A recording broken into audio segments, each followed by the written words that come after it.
Hello, I hope you and yours are well and safe. I want to talk today about happiness in a challenging time.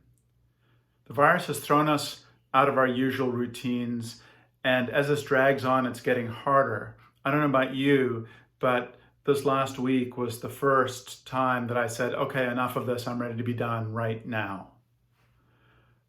One of the things that's so hard for many of us is that we're out of our normal routines. We're not doing the stuff that makes us feel good about ourselves. We're not seeing our friends. We're not going out and doing fun activities. We're not going to restaurants and concerts. We're not being able to gather in large groups. So now we can't do that. Well, what do we do? And I have a suggestion. This comes from New Church teaching, and that is find ways to make a difference in the lives of others. Consider how you can serve others. Here's a short quote from New Church teaching. The pleasure of being useful, springing from love through wisdom, is the life and soul of all heavenly joys. So taking delight in serving others, done intentionally from love, using our minds from love through wisdom, that is the source of all heavenly joy. And often when we think about joy, we think about those earthly things like being with friends or going out to a party. But that doesn't last. What lasts, what fills our souls with peace and hope, is making a difference to others. And what's so hard for many is that we've been cut off from that because of this virus. Some of us can't do our jobs. We can't be in contact with the people we want to be. Others of us are working remotely, and that doesn't do the same thing, does it? You know, I'm in a people job, and I can't interact with people directly. And I don't know about you, but I'm one of those people who's actually more busy because of this. And so I'm often thinking, oh no, here I failed again. I failed again because I'm not getting to things I want to. So how can we be useful?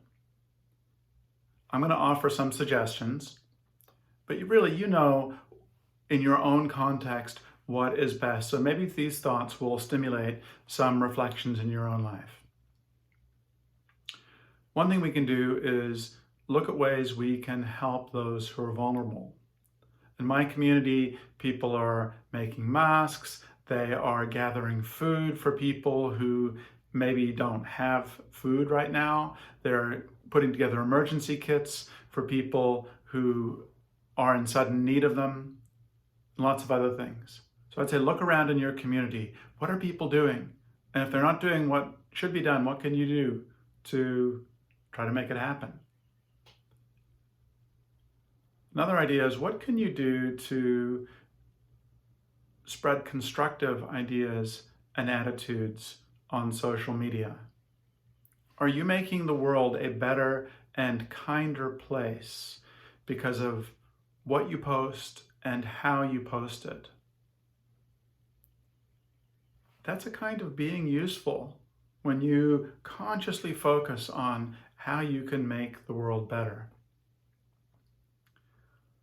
Another thing is to reach out and call people. There are a lot of people who are vulnerable or who are elderly, who have been isolating for a long time now. It could make a huge difference in their life if you just picked up the phone and talked to them for 5-10 minutes. And of course, if you have any work that you do, well, that's a form of usefulness. Most jobs make a difference in the world. And if you can reframe what you do from being something that brings in a paycheck, that puts food on the table, to this is the way that I spend most of my waking hours making a difference in the world, that will be a powerful mental shift, and it will make a big difference in your feeling of happiness. At a deeper level still, New Church teaching says that our spiritual devotions can be useful. When we read the Word, we inspire the angels. So if you can do nothing else, you can read Scripture with devotion as an act of love and service to those in the next life. If we can devote ourselves to making a difference in the lives of others, we'll find happiness and peace now. And then when we do eventually get to see our friends and go to concerts, we will be even happier still because we have focused ourselves on making service to others our goal. Now, you know best what would suit you. I invite you to focus as much of your time on making a difference to the people around you as you can.